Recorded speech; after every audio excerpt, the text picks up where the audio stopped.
5 देशों के सफल विदेश दौरे के बाद शुक्रवार को प्रधानमंत्री नरेंद्र मोदी ने दिल्ली के हैदराबाद हाउस में साइप्रस के राष्ट्रपति निकोस क्रिस्टोडोलाइड्स से मुलाकात की। दोनों देशों के बीच हुई द्विपक्षीय बैठक में आपसी संबंधों को और मजबूत करने के लिए किन क्षेत्रों में करार हुए, देखिए इस रिपोर्ट में। भारत और यूरोप अपने संबंधों में एक नए स्वर्णिम युग में प्रवेश कर रहे हैं, तो साइप्रस इस समय न केवल यूरोपियन यूनियन काउंसिल की अध्यक्षता कर रहा है, बल्कि भारत और पूरे यूरोप के बीच एक महत्वपूर्ण इन्वेस्टमेंट गेटवे के रूप में उभर रहा है।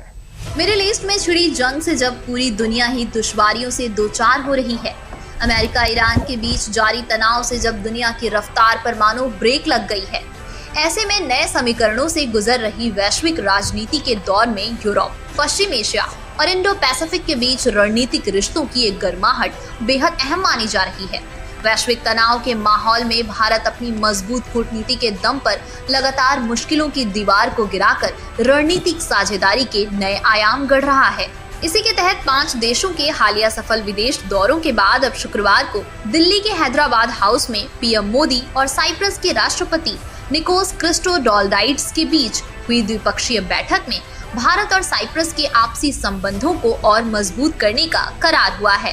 भारत और साइप्रस के बीच यह स्ट्रेटेजिक पार्टनरशिप दोनों देशों के फाइनेंशियल और सर्विसेज हब को जोड़कर कॉमर्स के लिए कैपिटल अनलॉक करेगी।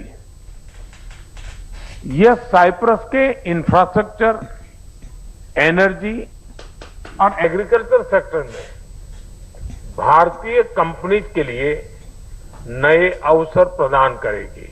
भारत और साइप्रस के बीच हुई ये हाई प्रोफाइल बैठक में दोनों नेताओं ने व्यापार और निवेश के साथ रक्षा, सुरक्षा, समुद्री सुरक्षा, प्रौद्योगिकी, शिक्षा और संस्कृति जैसे क्षेत्रों में सहयोग को और मजबूत करने पर सहमति जताई।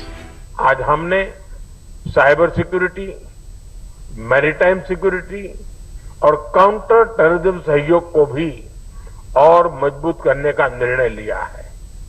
इतना ही नहीं, हम इंडो पैसिफिक ओशन इनिशिएटिव और India middle east Europe economic corridor जैसे महत्वपूर्ण पहलों से कनेक्टिविटी सुनिश्चित करने के लिए भी साथ मिलकर काम करेंगे। Counter terrorism, maritime security, innovation, education और कल्चर से जुड़े सेक्टर्स में हुए सहयोग के ये तमाम फैसले भारत साइप्रस संबंधों में एक नए अध्याय की शुरुआत के तौर पर देखे जा रहे हैं। इतना ही नहीं, इस मुलाकात में दोनों देशों ने आतंकवाद के सभी रूपों और खास करके सीमा पार आतंकवाद की कड़े शब्दों में निंदा की और आतंकवाद से एक साथ मिलकर लड़ने पर सहमति जताई।